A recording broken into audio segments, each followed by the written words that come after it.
नमस्कार दोस्तों, कैसे हो आप सब। मैं आशा करता हूँ सब अपने परिवार घर परिवार में कुशल मंगल होंगे। स्वागत है आप सभी का हमारे YouTube चैनल के ऊपर। जैसा कि आप जानते हैं, पिछली क्लास में हमने डिस्कस किया था 11th क्लास का जो टॉपिक था सेंट्रल प्रॉब्लम ऑफ इकोनॉमी, ठीक है, जिसके अंदर हमने देखा था कि सेंट्रल प्रॉब्लम इकोनॉमी को वेरियस काइंड ऑफ इकोनॉमी में कैसे अपन को सॉर्ट आउट करते हैं। 3 टाइप ऑफ इकोनॉमी हमने देखा था कि क्या प्रोडक्शन करना है, कैसे करना है, किसके लिए करना है, इन सभी बातों को डिस्कस कर चुके हैं, ठीक है। आज हम थोड़ा सा कॉन्सेप्ट को डिटेल में लेके चलते हैं। जब किसी इकोनॉमी के रिगार्डिंग हमें पता करना हो कि उस इकोनॉमी की जीडीपी ग्रोथ कैसे है, वो इकोनॉमी अपने रिसोर्सेज को एफिशिएंटली यूटिलाइज कर रही है नहीं कर रही है, ठीक है। तो इस तरह के क्वेश्चंस के आंसर लेने के लिए जो बड़े बड़े अर्थशास्त्री हैं उन्होंने सजेस्ट किया था हमें नाम, जिसका नाम है प्रोडक्शन पॉसिबिलिटी कर्व। यानी प्रोडक्शन पॉसिबिलिटी कर्व के माध्यम से आप जो 3 बेसिक सेंट्रल प्रॉब्लम इकोनॉमी है उनका सॉल्यूशन ले सकते हैं, या मैं कहूं प्रोडक्शन पॉसिबिलिटी कर्व के माध्यम से आप उन्हीं केंद्रीय समस्याओं का अर्थशास्त्र के दृष्टिकोण से सॉल्यूशन ढूंढ सकते हैं। तो what is the meaning of production possibility curve. Production possibility curve को समझने से पहले कुछ बेसिक अजम्पशन यानी कुछ चीजें हमें अपने माइंडसेट में रख लेनी है जब हम स्टडी करेंगे प्रोडक्शन पॉसिबिलिटी कर्व की। तो मेनली यहाँ पे प्रोडक्शन पॉसिबिलिटी कर्व के रिगार्डिंग जो 3 इंपॉर्टेंट एजम्पशन है उनमें सबसे पहले हम बात करेंगे कि economy deals only in production of 2 goods. तो पहली बात, जो पहली एजम्पशन मुझे ध्यान रखनी है कि जब हम प्रोडक्शन पॉसिबिलिटी कर्व को पढ़ते हैं तो ये बात हमें दिमाग में रख लेनी है कि वो इकोनॉमी जिसके रिगार्डिंग प्रोडक्शन पॉसिबिलिटी कर्व पढ़ रहे हैं वो केवल किस में डील करती है, 2 गुड्स के प्रोडक्शन में, यानी उस इकोनॉमी में टोटल 2 ही गुड्स का प्रोडक्शन होता है। दूसरी जो एजम्पशन है वो है कि given resources must be fully and efficiently utilised. दूसरी जो एजम्पशन हमें लेनी है प्रोडक्शन पॉसिबिलिटी कर्व के रिगार्डिंग वो ये है कि जितने भी रिसोर्सेज मुझे दिए गए हैं उन रिसोर्सेज का फुल्ली और एफिशिएंटली यूटिलाइज कर रहा हूं। अब फुल्ली और एफिशिएंटली यूटिलाइज का मतलब पहली चीज मुझे ध्यान रखनी है कि रिसोर्सेज अनयूटिलाइज नहीं है, यानी there is no case of under utilisation of resources when we are making study of production possibility curve. And efficiently utilise का मतलब कि उन रिसोर्सेज का जो मैक्सिमम आउटपुट आप ले सकते हैं, मैक्सिमम बेनिफिट आप ले सकते हैं, वो आप उनका ले रहे हैं। तो इस सेकंड एजम्पशन क्या था, given resources must be fully and efficiently utilised. The third point is technology and resources remain constant. अब प्रोडक्शन पॉसिबिलिटी के रिगार्डिंग मुझे ध्यान रखना है कि जब प्रोडक्शन पॉसिबिलिटी कर्व को मैं स्टडी करता हूं या फिर प्रोडक्शन पॉसिबिलिटी कर्व के जो एस्पेक्ट है उनको मैं इकोनॉमी के रिगार्डिंग कंसीडर करता हूं, तो ये मुझे ध्यान रखना है कि जो रिसोर्सेज मुझे दिए गए हैं वो और जो टेक्नोलॉजी मुझे दी गई है वो हमेशा कैसी रहनी चाहिए, कांस्टेंट, ठीक है। स्टडी जब हम करेंगे प्रोडक्शन पॉसिबिलिटी कर्व की तो ये 3 बेसिक अजम्पशन हमें ध्यान में रखने हैं। इन बेसिक अजम्पशन को माइंडसेट करने के बाद या इनको एक बार अच्छी तरह समझने के बाद हम बात करेंगे प्रोडक्शन पॉसिबिलिटी कर्व की। अब आते हैं प्रोडक्शन पॉसिबिलिटी कर्व के डेफिनेशन के ऊपर। डेफिनेशन में लिखा हुआ है कि it shows the various combination of 2 goods. It show the various combination of 2 goods that can be produced with given resources and technology. यानी जब हम बात करेंगे प्रोडक्शन की तो 2 गुड्स के प्रोडक्शन के जो अलग अलग कॉम्बिनेशंस मेरे पास अवेलेबल है, या एक इकोनॉमी जो डील करती है प्रोडक्शन ऑफ 2 गुड्स में, वो उन 2 गुड्स के अलग अलग कॉम्बिनेशन या कितनी पॉसिबिलिटी बना सकती है उन 2 गुड्स के प्रोडक्शन के रिगार्डिंग, ठीक है। यानी जो रिसोर्सेज और टेक्नोलॉजी मुझे गिवन है उन रिसोर्सेज और टेक्नोलॉजी का इस्तेमाल करके इन 2 गुड्स के प्रोडक्शन की कितनी संभावना मेरे पास बनती है, कितने वेरियस कॉम्बिनेशन मेरे पास बनते हैं जिनको मैं अचीव कर सकता हूं या जिनका प्रोडक्शन किया जा सकता है। इस बात की स्टडी हम किसमें करते हैं, प्रोडक्शन पॉसिबिलिटी कर्व में, ठीक है। इसके अल्टरनेटिव नेम की अगर मैं बात करूं प्रोडक्शन पॉसिबिलिटी कर्व को हम जानते हैं प्रोडक्शन पॉसिबिलिटी फ्रंटियर से, यानी हम इसके शॉर्ट फॉर्म में लिखते हैं जिसको पीपीएफ के नाम से भी जाना जाता है, और दूसरा इसका नाम है वो है ट्रांसफॉर्मेशन कर्व, ठीक है। तो these are the basic introduction regarding production possibility curve. मुझे ध्यान रखना होगा एजम्पशन को बेस मान के फिर मुझे इसकी डेफिनेशन को स्टडी करना पड़ेगा, और इसके alternative name production possibility frontier and transformation curve. एक बार इन चीजों को आप नोट डाउन कर लो, उसके बाद हम आगे चलते हैं। अब एक एग्जांपल के माध्यम से हम समझते हैं कि what is the actual use of production possibility curve, ठीक है। एक प्रोडक्शन पॉसिबिलिटी कर्व शेड्यूल हमने बनाया है जिसके अंतर्गत हमने 5 कॉम्बिनेशन लिए हैं ए बी सी डी, और जहां हम डील कर रहे हैं 2 गुड्स जो है उसमें एक ऑरेंज है और एक व्हीट है। अगर इनके प्रोडक्शन ऑप्शन की बात करूं तो ऑप्शन ए मेरे पास अवेलेबल है, तो उसमें अगर हम बात करूं तो सारे के सारे रिसोर्सेज में किसके यूज कर रहा हूं, ऑरेंज के प्रोडक्शन के ऊपर। यानी अगर मैंने सारे रिसोर्सेज किसके ऊपर लगा दिए, ऑरेंज के प्रोडक्शन के ऊपर लगा दिए, तो इनका प्रोडक्शन क्या होगा, 0, ठीक है। बी ऑप्शन में बात करूं तो मैंने व्हीट का प्रोडक्शन क्या कर दिया, 10 बढ़ा दिया, लेकिन मुझे ध्यान रखना होगा कि यहाँ पे व्हीट का प्रोडक्शन बढ़ाया तो ऑरेंज का प्रोडक्शन कितना हो गया, 90। यानी अब रिसोर्सेज को मैंने बी ऑप्शन में दोनों पे यूज किया। इसी तरह सी ऑप्शन में बात करूं तो ऑरेंज का प्रोडक्शन 70 है और व्हीट का प्रोडक्शन 20 है। डी ऑप्शन की बात करूं 40 30, और अगर ई ऑप्शन को मैं कंसीडर करके चलूं तो यहाँ सारे के सारे रिसोर्सेज मैंने किसके प्रोडक्शन पे लगाए हैं, वीट के प्रोडक्शन के ऊपर। तो नहीं, यहाँ पे ऑरेंज का प्रोडक्शन क्या हो गया, 0। These are the various kind of option available regarding the production of two goods in this production possibly schedule। अगर इसको मैं ग्राफ पेपर पर रिप्रेजेंट करूं तो ये मेरा जो पीपीसी कर्व है ये कुछ ऐसा डिजाइन होगा, यानी इसके डिजाइन को अगर मैं देख के समझूं तो इसका डिजाइन इस तरीके से बनेगा, ठीक है। अब यहाँ पे ऑप्शन ए पे अगर मैं बात करूं तो मुझे पता है कि यहाँ पे ऑरेंज का प्रोडक्शन क्या है, 100 है, और वीट का प्रोडक्शन क्या है, 0 है। बी ऑप्शन पे बात करूं तो बी के रिगार्डिंग अगर बात करूं तो ऑरेंज का प्रोडक्शन कितना है, 90, और वीट का प्रोडक्शन कितना है, 10। सी ऑप्शन पे बात करूं तो ऑरेंज का प्रोडक्शन 70 है और वीट का प्रोडक्शन कितना है, 20। डी ऑप्शन पे बात करूं तो ऑरेंज का प्रोडक्शन 40 है और वीट का प्रोडक्शन 30। और ई ऑप्शन पे अगर बात करूं तो यहाँ पे मेरे पास वीट का प्रोडक्शन क्या हो गया, सॉरी ऑरेंज का प्रोडक्शन क्या हो गया, 0, और वीट का प्रोडक्शन कितना है, 40 केजी, ठीक है। तो ये मेरे पास अलग अलग ऑप्शन है जिन अगर कॉम्बिनेशन की मैं बात करूं तो A combination, B combination, C combination, D और ई कॉम्बिनेशन। इन कॉम्बिनेशन को मिलाने से जो लाइन बनती है उस लाइन को ही मैं नाम दूंगा किसका, पीपीसी कर्व का, या पीपीएफ, या फिर इसको मैं ट्रांसफॉर्मेशन कर्व के नाम से भी जानता हूं, ठीक है। तो ये प्रैक्टिकल एग्जांपल के माध्यम से हमने समझा है। अब हम बात करेंगे कि पीपीसी कर्व के माध्यम से जो अलग अलग पॉसिबिलिटी बनती है इकोनॉमी में, जो सेंट्रल प्रॉब्लम इकोनॉमी है मेरे पास, उनका सॉल्यूशन मैं कैसे फाइंड आउट करूंगा, ठीक है।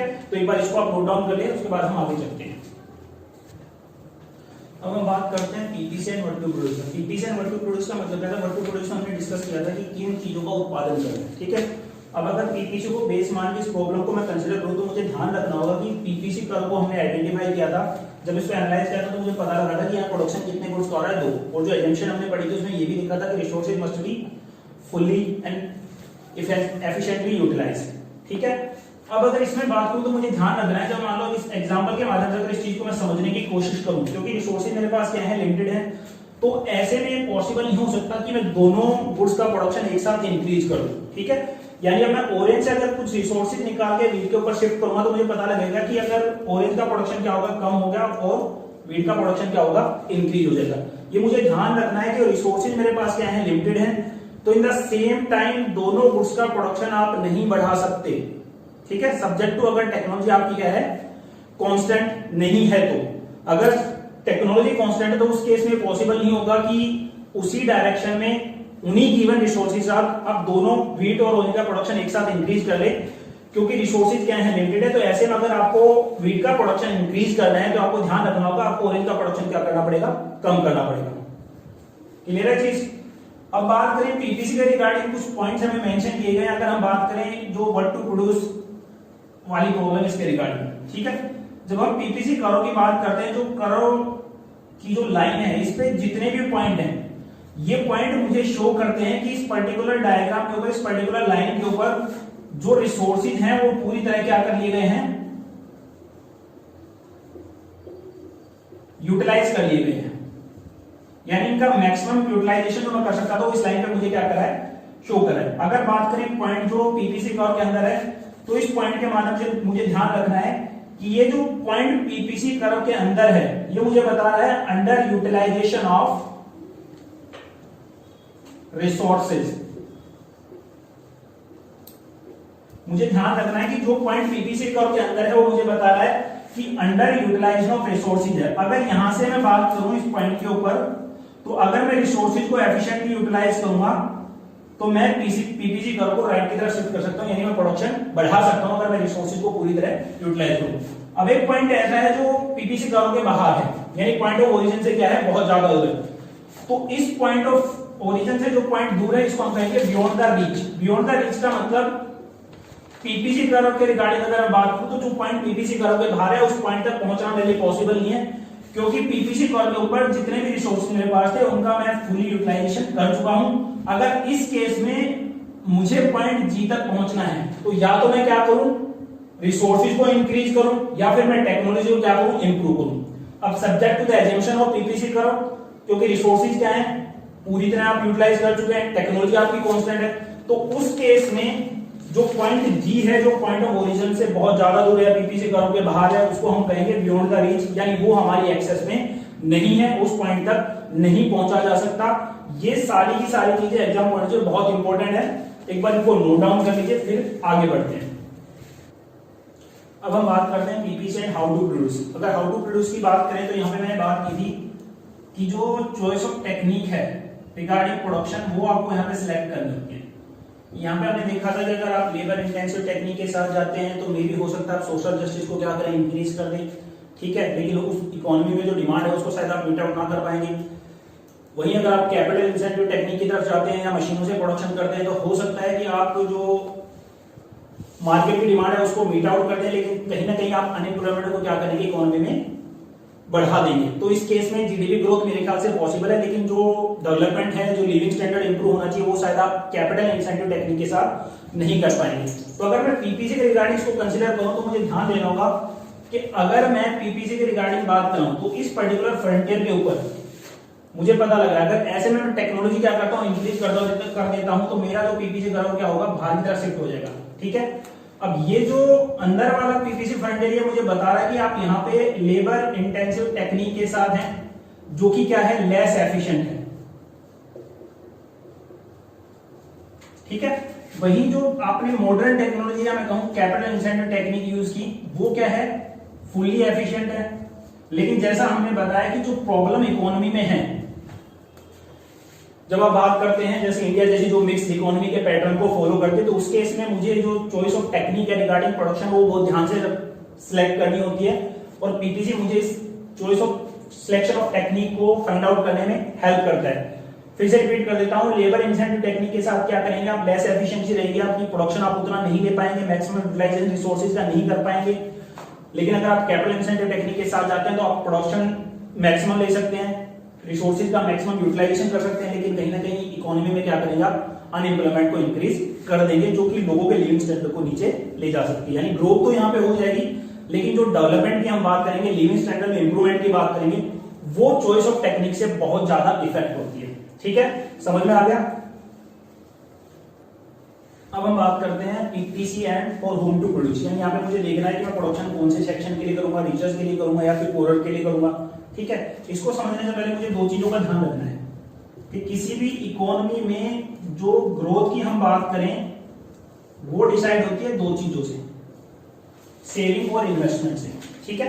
अब अगर मेरा प्रोडक्शन रिसर्च सेक्शन के लिए रहेगा, रिसर्च सेक्शन के लिए प्रोडक्शन करने का मतलब क्या होगा, वो ज्यादा सरप्लस कंजप्शन करेंगे, उनके पास ज्यादा सेविंग्स होगी, और फिर उन ज्यादा सेविंग्स को दोबारा क्या करेंगे, और रीइन्वेस्ट करेंगे। रीइन्वेस्ट करने के बाद क्या होगा, इकोनॉमी में प्रोडक्शन क्या होगा, इंक्रीज हो जाएगा, ठीक है। लेकिन यही चीज अगर मैं रिसर्च के लिए करता हूं, पोरर को इग्नोर करता हूं, तो कहीं ना कहीं उनके दिमाग में जो सोशल इनजस्टिस है वो एक क्रिएशन, वो एक जन्म ले लेता है उनके दिमाग में। उनको लगता है कि जो गवर्नमेंट है वो उनके बारे में सोच नहीं रही या उनके लिए कुछ भी प्रयास नहीं कर रही। तो मुझे ध्यान रखना है अगर मैं रिसर्च के लिए प्रोडक्शन करूंगा तो सेविंग इन्वेस्टमेंट ज्यादा होंगी, उससे प्रोडक्शन क्या होगा, ज्यादा होगा। मेरा पीपीसी करो क्या होगा, बाहर की तरफ शिफ्ट हो जाएगा, ठीक है। लेकिन अगर मैं वही प्रोडक्शन पोरर सेक्शन के लिए कर रहा हूं तो मेरा जो पोटेंशियल है आउटपुट का या जो मेरी मैक्सिमम कैपेसिटी आउटपुट की वो मैं अचीव नहीं कर सकता, क्योंकि मैं प्रोडक्शन किसके लिए कर रहा हूं, पोअर सेक्शन के लिए। और पोअर सेक्शन का मतलब उनके पास ना तो सेविंग्स होती हैं ना इन्वेस्टमेंट होती हैं। और किसी भी इकोनॉमी में अगर एक्सपेंडिचर या कंजम्पशन आप ऐसे लोगों के लिए करते हैं या प्रोडक्शन ऐसे लोगों के लिए करते हैं जिनकी सेविंग या इन्वेस्टमेंट कैपेबिलिटी लो लेवल की है या उनके पास उतनी सेविंग या इन्वेस्टमेंट नहीं है, तो फिर वो इकोनॉमी कहीं ना कहीं ग्रोथ की तरफ जाते समय या उसकी जो ग्रोथ रेट होगी वो कंपेयर टू अदर इकोनॉमी काफी स्लो होगी, और ये हमेशा एक इकोनॉमी के लिए प्रॉब्लम क्रिएट करेगा। तो यहाँ पे अगर बात करें प्रोडक्शन किसके लिए करना है, तो रिसर्च सेक्शन मुझे क्या करेगा, मेरी जो पोटेंशियल आउटपुट है या जो मेरा प्रोडक्शन कैपेसिटी उसको क्या करेगा, इंक्रीज कर देगा, क्योंकि वो सेविंग और इन्वेस्टमेंट को इंक्रीज करते हैं। लेकिन अगर मैं वही पोअर सेक्शन के लिए प्रोडक्शन करता हूं तो जो पोटेंशियल आउटपुट में उसको अचीव नहीं कर सकता, क्योंकि यहाँ पे पोअर सेक्शन के लिए सेविंग और इन्वेस्टमेंट करना बहुत ज्यादा मुश्किल होता है। तो आई होप ये आपको क्लियर हो गया होगा। अब इसके कुछ एक दो टॉपिक हो रहे हैं जिनको अपन डिस्कस कर लेते हैं। अब हम पीपीसी से रिगार्डिंग कुछ इंपॉर्टेंट टर्म्स हैं जिनके बेसिस पे एग्जाम में क्वेश्चन पूछे जाते हैं, उनको डिस्कस करें। सबसे पहले हम बात करेंगे जो दो इंपॉर्टेंट पॉइंट है, सबसे पहले शिफ्टिंग ऑफ पीपीसी और दूसरा जो है वो है रोटेशन इन पीपीसी। पहले एक बार समझ लेते हैं शिफ्टिंग का मतलब क्या होता है, रोटेशन का मतलब क्या होता है, ठीक है। फॉर एग्जांपल जैसे पीपीसी ये है, अगर ये पूरा पीपीसी करो अपनी जगह से या तो राइट की तरफ शिफ्ट हो जाए या फिर ये लेफ्ट की तरफ शिफ्ट हो जाए, तो इसको हम नाम देंगे किसका, शिफ्टिंग का, ठीक है। वहीं अगर मैं बात करूं रोटेशन की, तो रोटेशन का मतलब कैसा होता है कि पीपीसी कर्व एक पॉइंट से क्या होता है, रोटेट होता रहता है, वो पूरी तरह शिफ्ट नहीं होता। ठीक है, तो शिफ्टिंग का मतलब जब पूरा पीपीसी कर्व एक स्थान से या तो राइट की तरफ शिफ्ट हो जाए या लेफ्ट की तरफ शिफ्ट हो जाए, रोटेशन का मतलब एक ही पॉइंट पे क्या होता है, रोटेट होता रहता है, वो पूरी तरह शिफ्ट नहीं होता। ठीक है, अब शिफ्टिंग की अगर बात करें तो शिफ्टिंग तभी होगी जब रिसोर्सेज या टेक्नोलॉजी, जब रिसोर्सेज और टेक्नोलॉजी आप दोनों गुड्स के लिए इंक्रीज करते हैं, यानी सेम टाइम में आपने रिसोर्सेज इंक्रीज किए, टेक्नोलॉजी इंक्रीज की, तो वो दोनों गुड्स के लिए अगर आपने किया तो ये क्या होगा, शिफ्टिंग होगा। वहीं अगर आपने दोनों गुड्स की बजाय केवल सिंगल गुड्स के लिए किया या किसी एक गुड्स के लिए रिसोर्सेज या तो इंक्रीज किया या टेक्नोलॉजी इंप्रूव किया है, तो उस केस में क्या होगा, पीपीसी कर्व रोटेट होता है। ध्यान रखना फिर से, शिफ्टिंग जब आप दोनों गुड्स के लिए रिसोर्सेज या टेक्नोलॉजी को इंक्रीज करते हैं, और रोटेशन की अगर बात करूं तो केवल अगर आपने एक गुड्स के लिए रिसोर्सेज इंक्रीज किए हैं या फिर एक गुड्स के लिए टेक्नोलॉजी क्या किया आपने, इंप्रूव किया, तो उस केस में पीपीसी क्या होगा, रोटेट होगा। ठीक है, अब बात करते हैं दो जो तुम्हारी बुक में दिया, आप लोगों की बुक में दिए गए हैं, उसमें सबसे पहला आता है क्लीन इंडिया और दूसरा आता है स्किल इंडिया। अब ये सरकार की योजनाएं हैं जिसके तहत सरकार क्या करती है, अलग अलग सेक्टर को अलग अलग तरह की फैसिलिटी प्रोवाइड करती है। अगर क्लीन इंडिया मिशन की बात करूं तो इसका इंपैक्ट क्या आएगा। अब क्लीन इंडिया मतलब का क्या है कि जो रिसोर्सेज है उनको आप क्या करते हैं, उनके लेवल को क्या करते हैं, हेल्दी करते हैं। अब जाहिर सी बात है, अगर आपके यहाँ पे क्लीन, साफ सफाई अच्छी रहती है, सब कुछ आपने क्लीन रख रखा है, तो उसके इसमें क्या होगा, जैसे हमने वैसे सुना भी होगा भाई, जो आपके अगर अच्छा हेल्थ सेंटर है, आपके पास अच्छी हेल्थ फैसिलिटी है, अच्छे रिसोर्सेज आपके हेल्थ है, वो क्लीन है, तो उस केस में आप क्या करेंगे, प्रोडक्शन को क्या कर सकते हैं, इंक्रीज कर सकते हैं। वही अगर बात करें स्किल इंडिया, स्किल इंडिया का मतलब क्या होता है, इसके तहत क्या होता है कि जो एक ट्रेडिशनल थ्योरी है हमारी एजुकेशन की, उस ट्रेडिशनल थ्योरी को बदल के हम वोकेशनल एजुकेशन की तरफ जाते हैं। वोकेशनल एजुकेशन का मतलब क्या होता है, उनको प्रैक्टिकल नॉलेज हम ज्यादा प्रोवाइड करते हैं कि प्रैक्टिकल एस्पेक्ट क्या होंगे काम करने के, जो ट्रेनिंग की मैं बात करूं या इनको काम करना कैसे, इसके बारे में प्रैक्टिकल ट्रेनिंग हम देते हैं। ठीक है, तो वोकेशनल एजुकेशन का मतलब क्या है, जब आप स्किल इंडिया के तहत लेबर को क्या करते हैं, वोकेशनल ट्रेनिंग प्रोवाइड करते हैं, तो उस लेबर की क्या होती है, एफिशिएंसी इंक्रीज होती है, और उनकी एफिशिएंसी इंक्रीज होने के बाद वो भी क्या करते हैं, रिसोर्सेज को ज्यादा अच्छे तरीके से, ज्यादा एफिशिएंट तरीके से यूटिलाइज करते हैं, तो इसके कारण पीपीसी क्या होता है, बाहर की तरफ शिफ्ट होता है। ठीक है, और ये हमेशा ध्यान रखना कि जब भी आपका पीपीसी कर्व राइट साइड की तरफ शिफ्ट हो रहा है, जब भी आपका पीपीसी कर्व राइट साइड की तरफ शिफ्ट हो रहा है, तो ये आपकी कहीं ना कहीं जीडीपी ग्रोथ को क्या करता है, इंडिकेट करता है। यानी पीपीसी कर्व का राइट साइड की तरफ शिफ्ट होना, ये आपकी जीडीपी ग्रोथ को क्या करता है, इंडिकेट करता है। ठीक है, तो ये सब जो चीजें थी हमने डिस्कस की PPC curve regarding, PPC curve क्या होता है, कैसे उनको वेरियस काइंड ऑफ इकोनॉमी में या various kind of central problem जो मेरे पास अवेलेबल है इकोनॉमी, उनको मैं कैसे सॉर्ट आउट करता हूं, what to produce, how to produce, इन सब चीजों के बारे में। ठीक है, तो फिलहाल इस वीडियो में इतना ही, आगे हम इसके बारे में बात करेंगे जहां अपॉर्चुनिटी कॉस्ट और मार्जिन रेट ऑफ ट्रांसफॉर्मेशन को कंसीडर करेंगे पीपीसी कर्व के रिगार्डिंग। Thank you.